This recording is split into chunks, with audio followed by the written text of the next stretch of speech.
saya bolehlah saudara kata UMNO akan pupus saudara Cik Abdullah, Cik Mat, saya tak nampak begitu saudara. InsyaAllah UMNO akan bangkit, InsyaAllah tak ada masalah. Saya melihat apa yang dilakukan oleh Datuk Seri Hamidi seperti bagaimana kita dulu bila kita mengalami kegagalan, kalah dalam pilihan raya dulu, kita mewujudkan muafakat nasional tapi tidak berterusan. Tapi saya rasa untuk kali ini nampaknya lebih mantap lagi. Seandainya permuafakatan antara UMNO dan Parti Keadilan diwujud sebelum pilihan raya dulu, mungkin suasananya berbeza. Ataupun seandainya muafakat nasional itu dikekalkan, mungkin suasananya berbeza. Jadi tak bolehlah kita nak hukum kata UMNO akan pupus sebagainya. Tidak. UMNO merupakan sebuah parti politik yang ada akar umbi. Sukar untuk disungkit ataupun diurai dia punya akar tunjangnya. Lain-lain parti belum ada lagi. PAS memang ada, memang tidak nafikan. Tapi jumlah keahliannya tak sebagaimana parti UMNO. Jadi janganlah nak menuduh yang bukan-bukan. Memang kita sedar diri, warga UMNO sekarang ni sudah sedar diri. Kita parti yang kalah, yang cuma mampu menang 26 kerusi parlimen saja. InsyaAllah kita akan bangkit. Sabar. Contoh-contoh bagaimana kita dulu kalah dan Sungai Kandis lagi kita kalah. Tapi selepas itu 7 pilihan raya kecil kita menang. Dan pilihan raya di negeri Sabah, pilihan raya negeri di Melaka dan Johor, UMNO memperlihatkan kebangkitannya. Tapi nak buat macam mana? Rais Omar, jangan cakap besar. Saya tak cakap besar. Saudara, mungkin saudara bergaduh dengan orang lain, janganlah. Jangan kita bergaduh, saudara. Saya melihat sekarang ni, kita harus menyantuni. Apa yang berlaku sekarang, kita dah bercakap, inilah jajaran baru politik. Politik itu adalah ada dinamikanya. Dia bukan stagnan. Kalau politik itu stagnan, susahlah rakyat. Ada dinamikanya, ia harus berkembang. Mesti harus ada pimpinan baru, ada olahan-olahan untuk menangani masa depan negara. Itu ya saya. Dan UMNO dia lain tak ada. Perjuangan dia untuk memastikan negara ini stabil. Sebab itu di saat negara dalam keadaan limbo, dalam keadaan yang tidak menentu, kerana semua parti-parti yang bertanding dalam pilihan raya yang ke-15 itu tak boleh bentuk kerajaan. Di saat itulah UMNO mengambil ketetapan untuk bersatu dengan Parti Pakatan Harapan. Matlamat pertama sekali untuk menyelamatkan negara sudah tidak berlaku tidak adanya kerajaan ataupun kerajaan tergantung. Yang kedua, kita melihat bahawa untuk kita, macam mana yang orang cakap, saya malah nak ulah lagi macam mana dijelaskan. Kalau kita dengan Perikatan Nasional, memang kita akan macam mana tadi bicara saudara Zamil Ibrahim, memang ada jalan mati ya. Tapi saya nampak keikhlasan Datuk Seri Anwar Ibrahim tu jelas. Tambah-tambah lagi bila melihat daripada senarai kementerian yang diwujudkan, diberikan kepada UMNO untuk menjaga pembangunan luar bandar. Memang UMNO ini dia lebih berpengaruh dan juga memang menangani warga bangsa luar bandar, bukan kawasan urban. Dia di rural, kawasan-kawasan luar bandar, kawasan Felda. Di sinilah UMNO berperanan. Dan saya lihat keikhlasan Datuk Seri Anwar Ibrahim memberi kementerian tersebut kepada Presiden UMNO. Jadi jangan kita memandang serong dan sebagainya. Yang sudah tu sudah. Kita harus melihat ke depan demi rakyat. Saya katakan kerajaan perpaduan ini adalah demi lestarinya untuk menghuraikan, menyelesaikan derita rakyat saya. Cuma saya lihat awal pagi tadi, tahu juga bagaimana Datuk Fuad Zakasi dia mula menyindir lah. Apabila Tan Sri Anwar Ibrahim, Tan Sri Anwar Musa dipecat daripada UMNO, dia kata menurut kata saudara Muhammad Fuad Zakasi, dia kata dia bersimpati lah dengan Anwar Musa kerana bermimpi rumahnya terbakar dan dia pun terpaksa keluar untuk menyelamatkan diri. Tapi rupanya mimpi sajalah katanya. Analogi kepada rumah terbakar ini dah mula menjadi tular dalam media sosial. Akhirnya hanya mimpi je bagi saya, tak apalah. Tan Sri Anwar Musa berkias dan sebagainya, teruskanlah, tak ada masalah. Dan beliau tidak lagi merupakan warga UMNO. Jadi kepada warga UMNO yang lain, teruskan usaha. Macam mana kata Isyam Jalil, dia kata tiba-tiba mimpi pula rumah terbakar. Dan sebenarnya kalau mimpi rumah terbakar tu siapa yang menuangkan minyak petrol, yang menyemarakkan Semua orang tahu keadaannya. Jadi janganlah kita berterusan mempersoalkan selumbar yang dicabut daripada daging kita yang memedihkan selama ini. Bagaimana saya katakan tadi, Yang Amat Berhormat Datuk Seri Presiden UMNO masih lagi menanti laporan daripada Biro Disiplin. UMNO dia tak boleh pecat ahli begitu saja, melainkan setelah dikaji segala-galanya daripada Biro Disiplin, bawa pergi Biro Politik, daripada Biro Politik biar bahagian macam mana saya terangkan, bahagian pengurusan, daripada pengurusan barulah diangkat kepada Majlis Tinggi. Dan saya melihat sekarang ni ada pula ini satu cerita yang direka-reka. Matlamat lain tak ada, hanyalah untuk memburukkan Presiden UMNO. Bila dikatakan bahawa Datuk Seri Zahid tidak mahu adanya perpindahan jawatan Presiden dan timbalan Presiden, sebenarnya tak ada pun. Persoalan itu tidak dibincangkan dalam mesyuarat Majlis Tinggi malam tadi. Tak ada. Yang dibincangkan tentang masa depan, macam mana kita nak menghadapi pilihan raya negeri. 6 negeri akan mengadakan pilihan rayanya. Apakah pilihan raya itu akan serentak? Saudara, ini gambarannya, saudara. Jadi kalau kita masih lagi terus bermain dengan imajinasi yang bukan-bukan, tak ada. Kalau sampai masanya ada pemilihan, lawanlah. Tetapi bagi mereka yang berada dalam UMNO, kena ikutlah. Mereka harus mematuhi perlembagaan parti. Kalau mencerca parti, tunggu masa lah anda akan dipecat. Kalau anda mengakibatkan parti, memburukkan nama parti, tindakan anda boleh dilihat mengkhianati parti. Jadi anda tahulah siapa yang saya maksudkan. Tunggulah masanya, anda pasti akan dipecat. Bagi mereka yang melakukan sabotaj, tak kira lah anda ketua bahagian ke, ataupun anda dah jadi ahli UMNO lebih lama, itu bukan soalnya. Apabila anda melakukan tindakan yang merosakkan nama baik parti, apabila anda mengambil tindakan seolah nak membunuh parti, maka selalu yang saya katakan, tangan yang mencincang, bahu yang memikul. UMNO tidak memerlukan orang yang sebegini. Selama ini kita meletakkan mereka sebagai pemimpin. Rakyat, warga akar umbi menyokong dengan penuh keikhlasan. Warga akar umbi tak dapat apa-apa. Berkali-kali saya katakan, warga peringkat kaum umbi hanya sekadar mau mengangkat mereka sebagai pemimpin, diberi mandat dan kepercayaan. Menang jadi ahli parlimen, dihantar ke parlimen untuk membicarakan soal bicara keperluan rakyat. Tapi apa yang mereka lakukan mementingkan diri. Nak jadi menteri, nak jadi itu, nak jadi ini, dan lain tidak, untuk memperkayakan. Surplus mereka mempunyai wang, lepas mereka kaya-raya. Bila masanya mereka harus berundur, memberi pada muka-muka baru, mereka melakukan tindakan sabotaj. Benar, ada kenyataan bahawa kalau mereka semuanya bertanding boleh menang. Jangan buat kerja Tuhan. Kalau takdirnya begitu, siapa datang pun kalau takdirnya Ketereh kalah, kalahlah. Kalau siapa datang pun kalau takdirnya di Tanjung Karang kalah, walaupun Norma bertanding pun kalah juga. Kalaupun di Perlis, takdirnya kalau mewakili parti UMNO, Syahidan Kasim kalahlah, tapi dia menang dalam parti pemangkang, terus kalah. Dan UMNO tidak memerlukan orang seperti begini. Walaupun dia jadi ahli parlimen seperti Syahidan Kasim, Ismail Muttalib, Limaran, carry on lah, tak ada masalah. UMNO bukan tak pernah mengalami macam-macam peristiwa. Jadi saya mengharapkan jangan pula diadakan cerita yang bukan-bukan. Saudara, ini keadaannya. Dan hari ini saya cakap terus terang, saya dapatan saya, setelah melihat kerjasama antara UMNO dan Pakatan Harapan, ramai orang yang sudah pun merasa gelisah. Kerana masa depan parti mereka rasanya akan semakin tenggelam. Bukan nak cakap besar, saya rasa lepas pilihan raya kali ini kita boleh lihat pilihan raya di negeri nanti. Kita boleh lihat.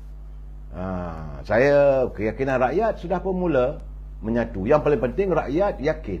Kalau rakyat masih tak yakin dengan perpaduan antara UMNO dan Pakatan Harapan, tak adalah kita menang. Tapi saya yakin, dapatan saya, ramai yang hantar kiriman pada saya, mereka menzahirkan kesuat. Cuma di sebalik kegembiraan mereka melihat kestabilan politik, harapan rakyat mesti ditangani derita mereka. Dan sebab itu saya katakan, Pak Menteri, timbalan-timbalan Menteri, anda dah berapat jawatan, laksanakan tugas. Selagi anda tidak bergerak, maka orang akan kecewa. Sebab itu saya katakan, Bamat Sabu, jangan persoalan telur ayam ini akan menjadi telur temelang. Ini paling penting. Abang Mat menjaga persoalan makanan. industri dan makanan, tahap pertanian. Dan Saudara Salahuddin Ayub, anda menjaga kementerian yang mengawal harga barangan di pasaran. Begitu juga dengan Saudara Rafizi, anda menjaga ekonomi. Bukan Menteri Kewangan. Menteri Ekonomi lah yang akan memacu ekonomi negara kita ini. Teruskanlah, tak ada masalah. Kita rakyat akan sentiasa menyokong apa saja yang dilakukan oleh pemimpin, matlamatnya untuk memajukan rakyat dan negara. Kita mahu kembali kesuburan ekonomi negara ini. Sebagaimana waktu bicara saya dengan Yang Mulia Tengku Razali Hamzah, beliau mengatakan yang paling penting pastikan ada kecairan. Ada kecairan wang di pasaran, orang boleh membeli, maka ekonomi kita akan meningkat. Samping itu diperkukuhkan nilai mata wang kita. Dengan kestabilan politik ini, saya yakin menjelang bulan Januari ini, ramailah pelabur-pelabur akan datang. Tetapi bagaimanapun, tidak boleh dinafikan suasana ekonomi dunia dalam keadaan yang tak menentu. 2 minggu lagi kita akan memasuki tahun 2023. Tahun yang paling ditakuti oleh warga dunia. Kerana banyak pakar-pakar ekonomi meramalkan ekonomi dunia dalam keadaan yang tidak menentu. Di samping itu banyak pula berlaku musibah, gempa bumi, letupan ledak gunung berapi, banjir besar. Semua ini menyumbang kepada kekusutan ekonomi dunia. Dalam waktu-waktu begini, peperangan di Ukraine dengan Rusia masih lagi belum selesai. Begitu juga peperangan ekonomi antara Amerika dengan negara China juga masih belum susut. Jadi dalam keadaan begini, kita ni negara kecil, kita yang tersepit. Tapi saya yakinlah dengan adanya negara ini dipacu oleh Yang Berhormat Datuk Seri Anwar Ibrahim. Cuma saya mengharapkan jangan dilupakan orang-orang lama seperti Yang Mulia Tengku Razali. Bincanglah, duduk berbincang macam mana kita nak memajukan pengalaman ini. Bukanlah dia nak bagi kuasa di sebelah Menteri Keuangan, tidak. Supaya negara ini maju. Tadi waktu saya makan tengah hari, beliau menyatakan kebimbangannya kalau tidak ada kecairan dalam pasaran. Kalau kewangan mata wang ringgit kita masih lemah, ini yang boleh mengakibatkan suasana yang tidak begitu memungkinkan ketentraman. Tetapi negara kita masih mempunyai produk-produk yang boleh dipasarkan. Kita masih punya minyak, hasil bumi kita masih punya ladang-ladang kelapa sawit, kita masih punya getah yang diperlukan oleh dunia. Dan cuma sekarang ni Kementerian Pertanian harus meningkatkan bagaimana untuk kita meningkatkan industri pertanian ini di bidang sektor pemakanan. Itu yang paling penting. Apa saya tengok banyaklah orang komen, kononnya Datuk Seri Anwar Ibrahim menekan Tan Sri Mokhtar Bukhari mesti bayar 10 juta, kemudian 50 juta tiap-tiap tahun untuk menangani petani. Itu bukan, itu persetujuan awal. Beliau tidak menekan. Itu juga dipersetujui oleh Tan Sri Mokhtar, kerana beliau adalah merupakan pengimport beras yang terbesar. Dan petani-petani ini banyak yang terkesan. Jadi sebagai ransangan agar petani-petani tempatan kita ini dapat mempertingkatkan lagi pengeluaran hasilnya. Itu saja saudara. Dan konglomerat yang lain tu pasti saya melihat bahawa Datuk Seri Anwar Ibrahim dia akan berjumpa dengan tokoh-tokoh korporat di negara kita yang kaya raya. Pasti dia akan berbincang bagaimana mereka juga mempunyai kewajipan sosial. CSW itu mesti dilaksanakan. Mereka kaya raya, maka mesti juga wang itu, limpahan itu, nikmat itu dikongsi oleh warga kita. Ini yang saya lihat intipati kepada usaha Yang Berhormat Datuk Seri Anwar Ibrahim untuk menggembeling ekonomi negara kita. Bukan untuk menekan. Saya rasa tidak bertanggungjawab kalau kita melemparkan tuduhan yang bukan-bukan. Kononnya orang Melayu punya usahawan ditekan, usahawan bukan Melayu ni dibela. Itu tak betul. Tunggulah, ini baru 5 hari. Saya dah katakan kita bagi 100 hari kepada kerajaan yang menangani derita rakyat. Dari segi politiknya, itu bagaimana saya katakan, UMNO kekal untuk mengambil tindakan undang-undang dan tindakan memecat ahli-ahli yang dilihat tidak lagi setia pada parti. Saudara Sabah, saya tahu anda mungkin tak seronok sebab satu nama saja. Tadi pun ada juga. Tapi saya melihat warga net bersetuju. Dan puak-puak yang dilihat sebagai pengkhianat parti ini, mereka pun dah tak tidur malam. Tapi saya katakan bersedialah. Ada unjuran parti-parti lain. Bolehlah masuk Parti Bersatu ke, menyertai Parti PAS ke, menyertai parti yang diwujudkan, iaitu Muafakat Nasional. Itu gabungan yang diwujudkan oleh Tan Sri Anwar Musa. Jalankanlah, tak ada masalah. Jangan ganggu. Jangan ganggu perjuangan UMNO, jangan ganggu perjalanan parti UMNO, jangan dikhianati. Ini parti yang banyak jasa pada orang. Mereka yang pernah menjadi pemimpin yang hidup senang, lenang, kaya-raya dengan UMNO ni, takkanlah sampai hati nak membakar. Cukuplah sekadar mimpi, tak apalah. Saya bila dengar kata itu, saya bermimpi malam Jumaat, kononnya rumah UMNO sudah terbakar dan saya lari keluar. Dan tak apalah, kau keluar ke selamat diri, orang lain dalam tu biar terbakar. Ini bagi saya cakap. Dan bukan hanya UMNO, saya melihat. Saya juga dapatan saya macam mana yang dilaporkan oleh MyTV Online. Saya difahamkan sudah ada gerakan dalam parti Perikatan Nasional. Ada pihak-pihak yang sedang berusaha untuk menyingkirkan Tan Sri Muhyiddin. Kerana mereka meletakkan kesalahan Tan Sri Muhyiddin tidak mahu membentuk kerajaan dengan Pakatan Harapan. Betul pun kalau dia membentuk kerajaan bersama dengan Pakatan Harapan, UMNO hanya sekadar jadi pembangkang. Dan sekarang ini mereka sudah menjadi parti pembangkang pula. Jadi untuk berperanan sebagai orang politik, mereka sudah tercicir. Ini yang dijadikan kabarnya sudah ada perbincangan, tapi tak buat dalam negeri. MyTV Online melaporkan bahawa ada perbincangan di luar negeri. Kita tengoklah siapa yang di luar negeri. Dan saya dapatan saya bahawa malam tadi ada juga pemimpin kita yang ahli Majlis Tinggi saudara tidak menghadiri mesyuarat Majlis Tinggi. Kenapa dia tak hadir, kita tak tahulah, terpulang. Saya tak mau sebut namanya lah. Tak baik, nanti boleh menimbulkan pelbagai persepsi. Tapi saya dikabarkan ada 3 orang tak datang.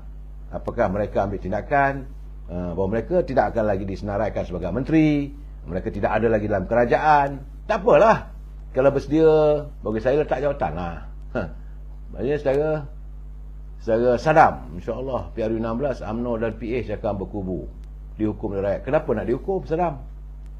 Kenapa rakyat mau menghukum kalau gabungan antara UMNO dan Pakatan Harapan ini akhirnya membentuk sesuatu yang lebih baik? Saudara Sadam, jangan lupa, rakyat takkan lupa. Takkanlah rakyat semudah itu nak membenam parti yang setakat ini tidak pun meletakkan rakyat terkurung. Jangan lupa saudara, semalam saya dah kata, jangan lupa bahawa rakyat terkurung selama 3 bulan, lumpuh ekonomi. Jadi anda merasakan pimpinan daripada Perikatan Nasional itu baik, terpulanglah. Kesan daripada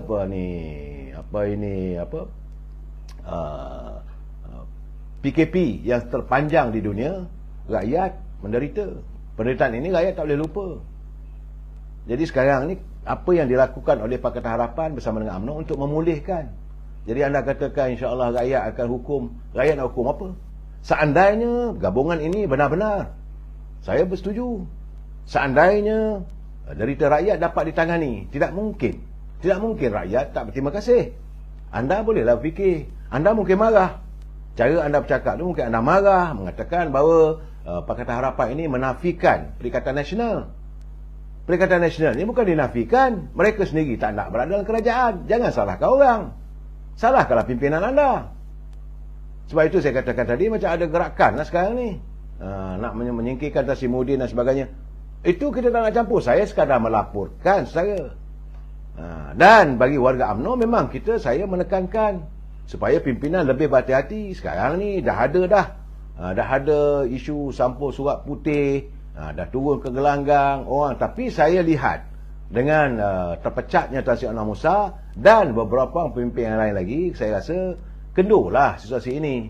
UMNO akan kembali di landasannya yang benar. Dan yang merosakkan UMNO, sebab saya katakan, bukan UMNO tu rosak, yang merosakkanlah pemimpinnya.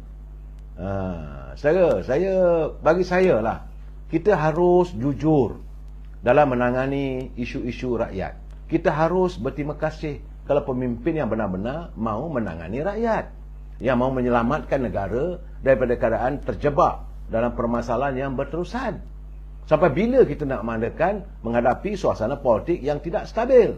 Orang ketawa, negara luar ketawa melihat kita. Apa orang Melayu ni, majoriti pengundi rakyatnya Melayu, tak mampu untuk menangani politik. Rakyat tak ramai mana pun. Kita punya rakyat 32 juta. Apakah dengan 30 juta ni tak boleh didamaikan?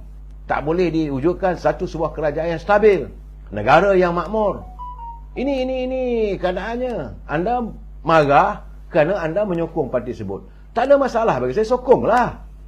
Saya pun bukan saya tak sedar diri, saya sedar diri. Parti UMNO tumbang. Dua kali pilihan raya. Pilihan raya pertama, kita cuma dapat 79 kursi parlimen. Pilihan raya baru ni lagi teruk lagi 30 dan UMNO cuma ada 26 kursi. Tapi ini tidak akan menghentikan usaha kita. Tidak bolehlah nak jadi hukum UMNO ini nanti akan tumbang seterusnya, terus pupus. Bagaimana nak pupus? Kita ada parti yang ada akar umbi, ada tunjangnya. Dalam keadaan begini saya berharaplah agar anda bersikap adil. Saya juga bersikap adil pada semua parti. Dulu pun waktu kerajaan dipimpin oleh Datuk Ismail Sabri sebagai Perdana Menteri daripada UMNO, saya dah bagi tahu jika sesuatu berlaku kita akan memapahnya. Tapi cakap kita orang tak dengar, nak buat macam mana? Dan saya waktu itu tidak pula nak mengutuk Pakatan Kerajaan Perikatan Keadilan. Dengarlah saya punya live setiap malam dulu. Sila buka, ada dalam rekod. Saya dah bagi gambaran. Kalau Datuk Ismail Sabri tidak berhati-hati, saya kata Datuk Seri Anwar Ibrahim ibaratkan harimau terluka yang dia akan menerkam. Anda harus bersedia. Saya dah bagi tahu. Dan dia tak mau percaya. Akhirnya kena terkamlah. Ini gambaran. Saya bukan memehak. Banyak orang mengatakan dululah. Orang mengatakan bahawa saya ni orang UMNO, tapi waktu yang sama ni menyokong. Bagi saya, semua parti saya dukung, tak ada masalah. Asalkan matlamat mereka untuk rakyat. Selagi mereka berjuang untuk rakyat, selagi itulah mereka dekat di hati saya. Tapi apabila kita melihat pemimpin yang meletakkan rakyat berada dalam derita begitu lama, ini pemimpin yang akan saya benci sama-sama bila-bila. Saya tak boleh melupakan bagaimana selama 3 bulan rakyat terkurung di rumah, yang bunuh diri, yang orang jual burger pun kena bayar sampai 10-20 ribu. Sebab itu saya tak boleh memaafkan orang macam Khairy Jamaluddin mewujudkan undang-undang yang bukan-bukan. Saya tak akan lupakan. Tapi bagaimanapun mereka berkuasa, okeylah. Hari ini yang berkuasa adalah kerajaan yang dipimpin oleh Datuk Seri Anwar Ibrahim bersama dengan Datuk Seri Hamidi. Seharusnya kita menyokong usaha mereka. Senarai menteri-menteri telah pun ada. Yang saya lihat cantuman yang tua, yang muda dan pelbagai bilang kaum. Tidak satu kaum saja. Kita mengharapkan ada sinar untuk menangani derita rakyat. Kita jumpa lagi malam besok. Wabillahi taufiq wal hidayah. Assalamualaikum warahmatullahi wabarakatuh. Selamat malam.